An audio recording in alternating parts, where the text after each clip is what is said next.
नमस्कार दोस्तों, मेरे YouTube channel the narrative nerve पर एक बार फिर से आपका बहुत बहुत स्वागत है। दोस्तों, आज आपके लिए एक और खास वीडियो लेकर आई हूँ जो उत्पन्ना एकादशी से रिलेटेड है।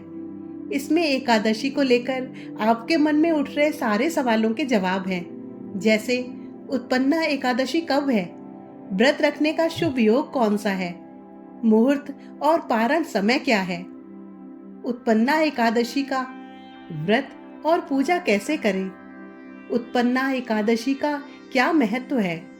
इसके अलावा माघ शीर्ष माह में पड़ने वाले सारे व्रत और त्योहारों की लिस्ट भी हम आपको देंगे, ताकि आपको कोई कंफ्यूजन ना रहे और हर व्रत और पूजा की तैयारी आप पहले से ही करके रख सकें। दोस्तों, वीडियो पर आखिर तक बने रहें ताकि कोई भी महत्वपूर्ण जानकारी आपसे छूटे नहीं। तो चलिए वीडियो शुरू करते हैं। दोस्तों, सनातन धर्म में साल के सभी 12 महीने बहुत खास होते हैं। माघ शीर्ष माह भी इनमें से एक है। हिंदू कैलेंडर का 9वां महीना यानी माघ शीर्ष माह का प्रारंभ 16 नवंबर से हो चुका है। माघ शीर्ष को अगहन का महीना भी कहा जाता है। माघ शीर्ष अंग्रेजी कैलेंडर के नवंबर और दिसंबर में आता है।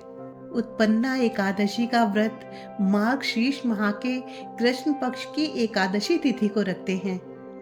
इस बार उत्पन्ना एकादशी के दिन 3 शुभ योग बन रहे हैं। व्रत वाले दिन हस्त नक्षत्र है।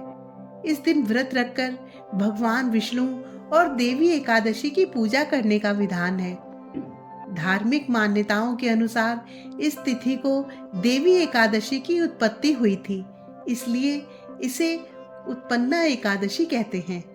इस व्रत और पूजा से पाप मिटेंगे, पुण्य और मोक्ष की प्राप्ति होगी। आइए जानते हैं कि उत्पन्ना एकादशी कब है, पूजा का मुहूर्त क्या है, पारण समय क्या है। हिंदू कैलेंडर के अनुसार इस साल 26 नवंबर मंगलवार को माघ शीर्ष माह के कृष्ण पक्ष की एकादशी तिथि सुबह 1:01 से शुरू हो रही है। इस तिथि का समापन अगले दिन 27 नवंबर बुधवार को तड़के 3:47 पर होगा। ऐसे में उदया तिथि के अनुसार उत्पन्ना एकादशी का व्रत 26 नवंबर मंगलवार को है। आइए अब जानते हैं 3 शुभ योगों के बारे में। दोस्तों, इस साल उत्पन्ना एकादशी पर 3 शुभ योगों का निर्माण हो रहा है। प्रीति योग प्रातः काल से शुरू होगा और दोपहर 2:14 पर खत्म होगा। उसके बाद से आयुष्मान योग बनेगा, जो अगले दिन दोपहर तक रहेगा। एकादशी तिथि में द्विपुष्कर योग 27 नवंबर को प्रातः 4:35 से सुबह 6:54 तक है। उत्पन्ना एकादशी पर हस्त नक्षत्र प्रातः काल से लेकर 27 नवंबर को प्रातः 4:35 तक है। इसके बाद से चित्रा नक्षत्र है। अब जानते हैं उत्पन्ना एकादशी का पारण समय। यदि आप 26 नवंबर को उत्पन्ना एकादशी का व्रत रखते हैं तो आप व्रत का पारण 27 नवंबर बुधवार को दोपहर में 1:12 से 3:18 के बीच कभी भी कर सकते हैं। उत्पन्ना एकादशी पारण के दिन हरिवासर समाप्त होने का समय सुबह 10:26 है। आइए अब जानते हैं कि उत्पन्ना एकादशी का क्या महत्व है। पौराणिक कथा के अनुसार माघ शीर्ष एकादशी तिथि को मुर राक्षस योग निद्रा में लीन भगवान विष्णु पर प्रहार करने वाला था। तभी देवी एकादशी प्रकट हुई और उन्होंने मुर से युद्ध किया और उसका अंत कर दिया। इस दिन देवी एकादशी की उत्पत्ति हुई। इस वजह से इस एकादशी को उत्पन्ना एकादशी कहा गया। जो लोग एकादशी व्रत का प्रारंभ करना चाहते हैं वे उत्पन्ना एकादशी से एकादशी व्रत शुरू कर सकते हैं। भगवान विष्णु की कृपा से पाप मिटते हैं और जीवन के अंत में उनके श्री चरणों में स्थान मिलता है। आइए अब जानते हैं माघ शीर्ष माह में पड़ने वाले व्रत और त्योहारों के बारे में।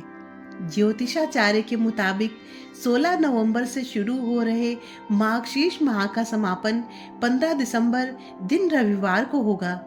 उस दिन मार्गशीर्ष पूर्णिमा होगी। हिंदू कैलेंडर का कोई भी माह कृष्ण पक्ष की प्रतिपदा तिथि से प्रारंभ होता है और शुक्ल पक्ष की पूर्णिमा तिथि को समाप्त होता है। चलिए जानते हैं सभी व्रत और त्योहारों के बारे में।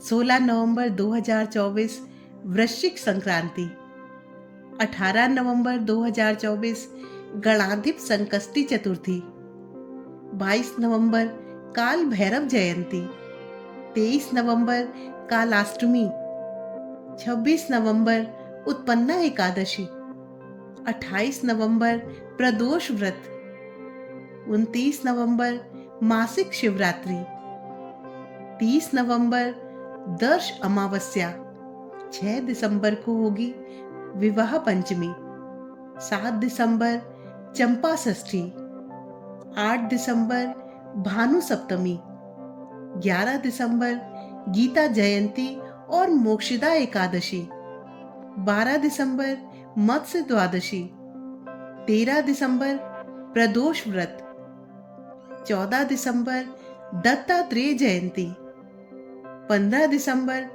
धनु संक्रांति और मार्गशीर्ष पूर्णिमा। दोस्तों, मेरी आज की दी हुई जानकारी आपको कैसी लगी प्लीज कमेंट करके जरूर बताएं और अगर वीडियो पसंद आई हो तो इसे लाइक और शेयर करें और मेरे चैनल को सब्सक्राइब जरूर करें। Thank you.